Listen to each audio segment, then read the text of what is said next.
शांति। आज है 7 अप्रैल 2023 की साकार मुरली है। बाबा बोले, मीठे बच्चे, तुम्हें डबल अहिंसक बनना है। मनसा वाचा कर्मणा, तुम कभी किसी को दुख नहीं दे सकते हो। आज का प्रश्न है, कल्प कल्प जिन बच्चों ने बाप से पूरा वर्षा लिया है उनकी निशानी क्या होगी।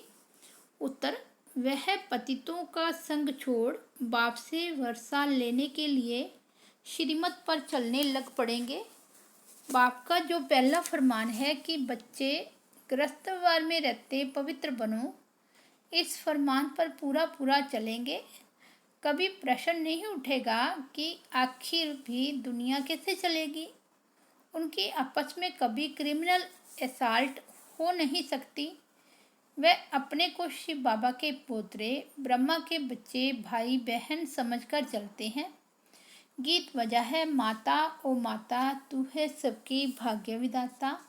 ओम शांति। बच्चों को अब कोई की भी महिमा नहीं करनी है, भगत महिमा करते हैं। ये गीत भक्ति मार्ग वालों ने मम्मा की महिमा में गाया है, परंतु बेचारे यह नहीं जानते कि मम्मा ने ऐसी क्या सेवा की है, होकर गई है। उनकी महिमा गाते हैं, परंतु वास्तव में महिमा एक की ही गाई जाती है। वे एक बैठ बच्चों को पढ़ाते हैं और ऐसा बनाते हैं। तुम भी उनके बच्चे हो जो भारत व विश्व की सेवा करते हो। महिमा भारत की करते हैं, चित्र भी भारत में ही है।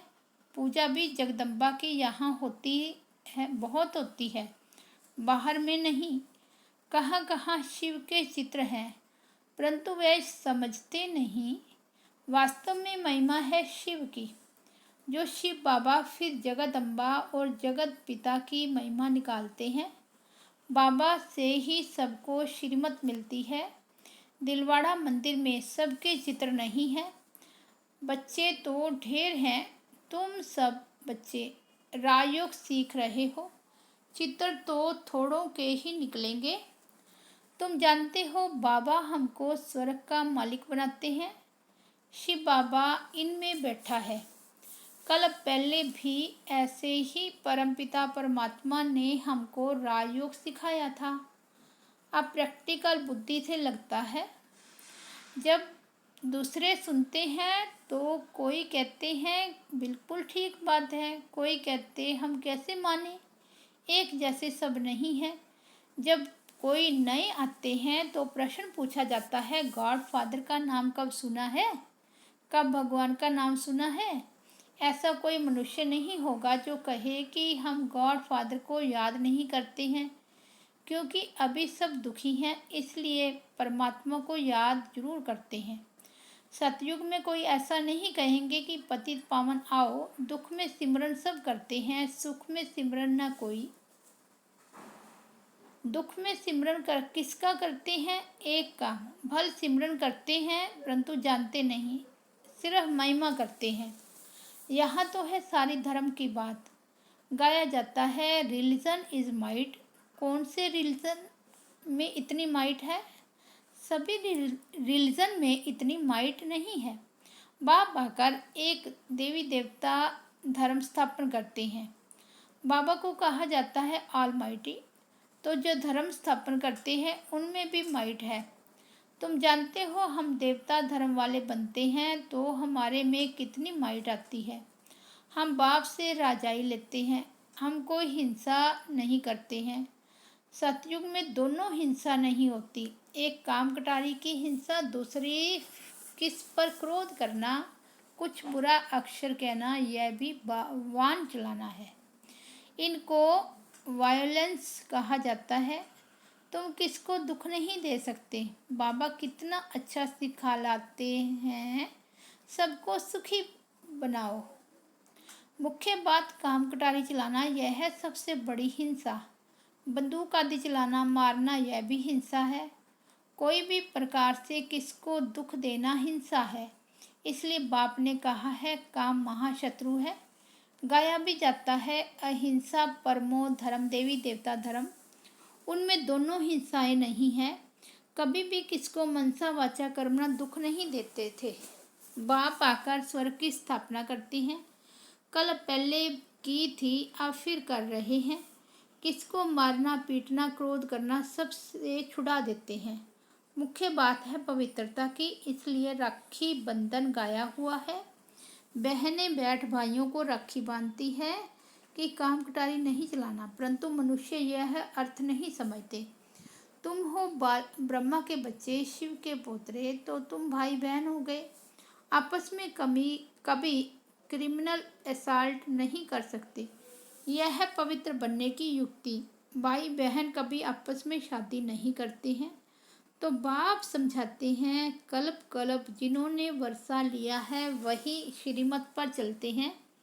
अदर कुमारी कुमारी कन्या का मंदिर भी है। गृहस्थ से निकल फिर बाप के बच्चे बने हैं तो उन्हों को अधर कहा जाता है। जरूर होकर गए हैं, अब फिर प्रैक्टिकल में है। ऐसे मत समझो कि हम पवित्र बनेंगे तो सृष्टि कैसे चलेगी। अब यह तो पति दुनिया हो गई है, अब चाहिए पावन दुनिया। पति दुनिया तो चलती ही रहती है, बंद नहीं होती। तो तुम्हें पतितों का संग छोड़ना पड़े। बाबा आकर विकारी दुनिया की रचना बंद कराते हैं। सतयुग में निर्विकारी दुनिया शुरू होगी। बाप आकर बच्चों को फरमान करते हैं, फिर कोई माने न माने। श्रीमद् भगवानोबाज। भगवान बच्चों को बैठ पढ़ाते हैं, क्या बनाएंगे? जरूर भगवान भगवती बनाएंगे। जो जैसा है वह वैसा ही बनाएगा। निराकार भगवान बैठ निराकार आत्माओं को पढ़ाते हैं इस शरीर द्वारा। यह है बाबा का लॉन्ग बूट। बाबा को शरीर तो चाहिए ना। उनकी शरीर रूपी जुत्ती पुरानी हो गई है। जब नई थी तो गोरी थी, अब काली हो गई है। बाबा ने समझाया है, तुम इस समय श्याम हो फिर सुंदर बनते हो। इस समय हर एक श्याम बन गया है। उनको 84 जन्म लेने पड़े। श्री कृष्ण पहले सुंदर था, धीरे धीरे सुंदरता कम होती गई। श्री कृष्ण का चित्र भी है। नरक को लात मार रहे हैं और हाथ में स्वर्ग है। कहते हैं मैं स्वर्ग में सुंदर था और नरक में श्याम हूँ तो लात मारता हूँ। जो भी सूर्यवंशी घराने के हैं वह सब सुंदर थे। सारी डिनेस्टी राज्य करती थी। अब सभी काले बन गए हैं, इसलिए श्याम सुंदर नाम चला आता है। श्री कृष्ण की आत्मा ही पहले जन्म लेती है। श्री कृष्ण के साथ सारी राजधानी भी है। सभी पुरुषार्थ कर रहे हैं फिर से गोरा बनने का। कहते हैं काली देह में सांप ने डसा। वह भी अभी की बात है। माया सबको डसती रहती है। माया ने सबको काला बना दिया है। बाप फिर से गोरा बनाते हैं। स्वर्ग में ऐसा होगा नहीं। वहाँ 21 जन्म सदा सुखी रहते हैं। अकाले मृत्यु कभी होता नहीं। अभी दैवी राजधानी स्थापन हो रही है। बाप आकर सबको राज्य भाग्य देते हैं और कोई धर्म स्थापन करने वाले राज्य भाग्य दे न सके। इब्राहिम बुद्ध आदि राजाई नहीं स्थापन करते, वह सिर्फ धर्म स्थापन करते, फिर धर्म की वृद्धि होती है। उनको वास्तव में गुरु भी नहीं कहा जा सकता, क्योंकि गुरु करते हैं सदगति के लिए।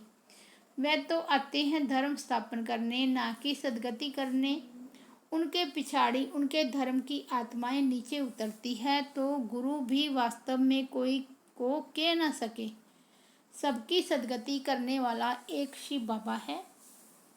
उनके लिए ऐसे नहीं कहेंगे कि वे जन्म लेते हैं, यह रॉन्ग हो जाता है। वे अवतार लेते हैं। जन्म लेना अर्थात गर्भ में आना। मैं गर्भ से जन्म नहीं लेता हूँ, अवतार लेता हूँ। परंतु कैसे आते हैं ये कोई समझते नहीं है। मैं परम धाम से आकर इस तन में प्रवेश करता हूँ। मुझे शरीर तो चाहिए ना, और चाहिए बड़ा शरीर। छोटे तन से तो बात कर न सके। मैं अनुभवी रथ बहुत जन्मों के अंत के जन्म वानप्रस्थ अवस्था में आता हूँ। गीता में भी है कि मैं इनके जन्मों को जानता हूँ। यह अपने जन्मों को नहीं जानता था, अब तो जानते हैं। एक बार बता देता हूँ।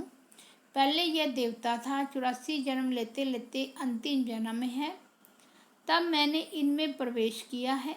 यह है कल्याणकारी जन्म। बाबा आकर इनके द्वारा पढ़ाते हैं तो यह माता भी हो गई। वास्तव में यह है माता, परंतु सर्विस पिता के रूप में करते हैं, इसलिए मम्मा को निमित्त बनाया है। तुम बच्चे भी उनके साथ निमित्त बनते हो, सबको स्वर्गवासी बनने का रास्ता बताते हो।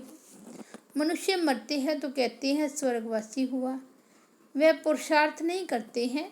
हम तो स्वर्गवासी बनने के लिए पुरुषार्थ कर रहे हैं।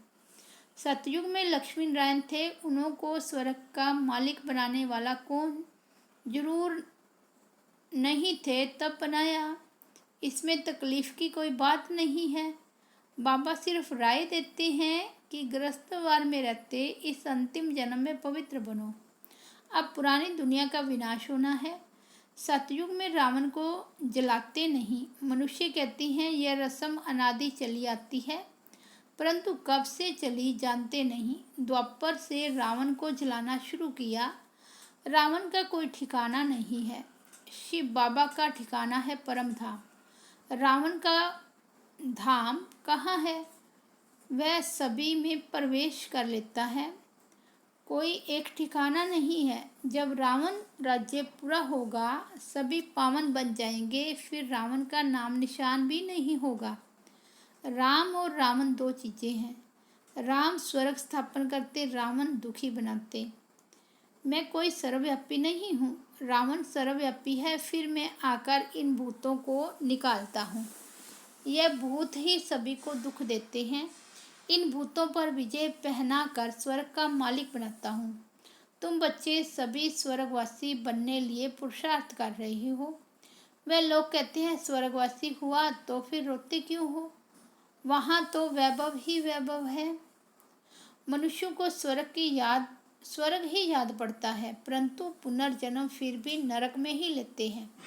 तुम जब सतयुग में हो तो पुनर्जन्म सतयुग में ही मिलता है। अब नरक बदल स्वर्ग आने वाला है, दुख की दुनिया बदल सुख की दुनिया आने वाली है। अब सर्व का सद्गति दाता आया है सबको सुखी करने लिए। अच्छा, मीठे मीठे सिक्के लदे बच्चों प्रति माता पिता बाप दादा का याद प्यार और गुड मॉर्निंग। रूहानी बाप की रूहानी बच्चों को नमस्ते। हम रूहानी बच्चों की रूहानी बाप दादा को याद प्यार, गुड मॉर्निंग और नमस्ते। धारणा के लिए मुख्य सार। फर्स्ट पॉइंट है डबल अहिंसक बन। मन वचन कर्म से किसी को भी दुख नहीं देना है, पवित्रता की सच्ची राखी बांधनी है। सेकंड पॉइंट है पतितों का संग छोड़ एक बाप के फरमान पर ही चलना है। स्वर्ग का मालिक बनने के लिए भूतों पर विजय प्राप्त करनी है। वरदान है हर कर्म का बोझ बाप पर छोड़ स्वयं ट्रस्टी बन रहने वाले डबल लाइट फरिश्ता भव। हिम्मत रखने वाले बच्चों को बाप दादा सदा ही मदद करते हैं। बच्चे श्रेष्ठ संकल्प करते और बाप हाजिर हो जाते।